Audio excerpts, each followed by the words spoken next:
ওই একজনে প্রশ্ন করছে জান্নাতে সিগারেট থাকবে না কেন? তো জবাব তো এটাই হইব, সিগারেট জ্বালাইতে হলে আগুন লাগবো, জান্নাতে তো আগুন নাই, আগুন তো আছে দুযোগে। তো বারবার যেতে হইব দুযোগে আগুন জ্বালানোর জন্য, ঠিক না? হ্যাঁ, কি বলেন? মুসা আলাইহিস সালাম বলছে আল্লাহ, দুযোগ দেখার পরে বলছে মুসা সিদ্ধান্ত কি বুঝলা? আল্লাহ, জীবন বর দুনিয়ার শুরু দিন থেকে কিয়ামত পর্যন্ত যদি কাউকে সুখের ভিতরে ডুবাইও রাখেন আর জাহান্নামে ঢুকায়া সাথে সাথে বাহির করলেন, তারপরে যদি জিজ্ঞাসা করেন যে তুই সুখ কোনোদিন দেখছিস, তো কসম খায়া বলবে আল্লাহ, জীবনে কোনো সুখ দেখি নাই।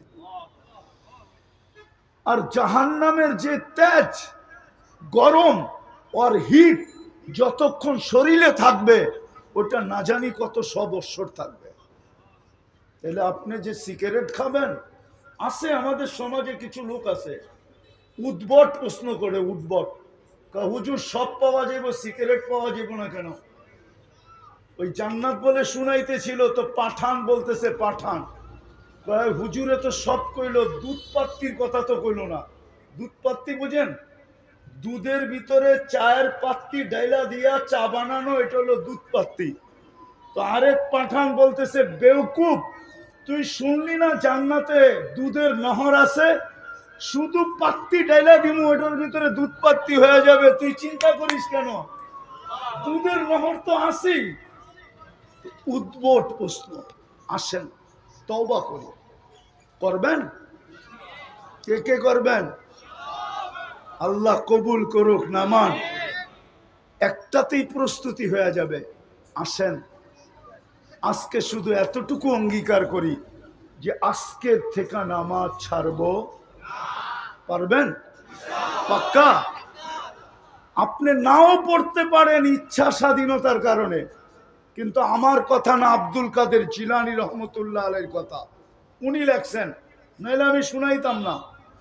আপনি ইচ্ছা স্বাধীনতার কারণে নাও পড়তে পারেন, বা যাই ঝামেলাকে বড় মনে করে নামাজ নাও পড়তে পারেন, কিন্তু রব্বে কাবার কসম, যতদিন আপনি এখানে থাকবেন, শুকরের চোখে আপনি শুকরের চেয়ে নিকৃষ্ট থাকবেন। শুকর সকালবেলা উঠা বলে, কাইলা ইয়াকা আউয়ালা নাজরিন আলা মান লা ইউসাল্লি, আল্লাহ, আমি এখনই চোখ খুলবো, আমার দৃষ্টিটা যেন কোনো বেনমাজির উপরে না পড়ে। জিজ্ঞাসা করছে, তুই এরকম বলিস কেন?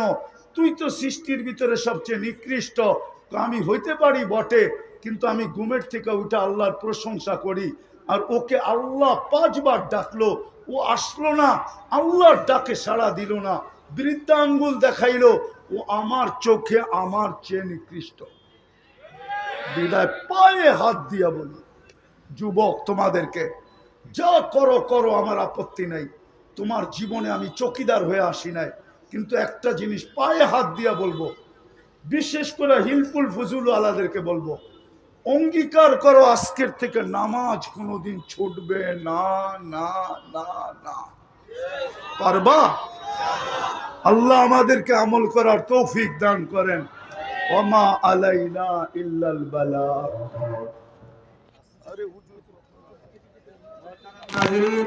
আমরা কেউ না হতে পাই, মাহফিলটা নষ্ট করবেন না।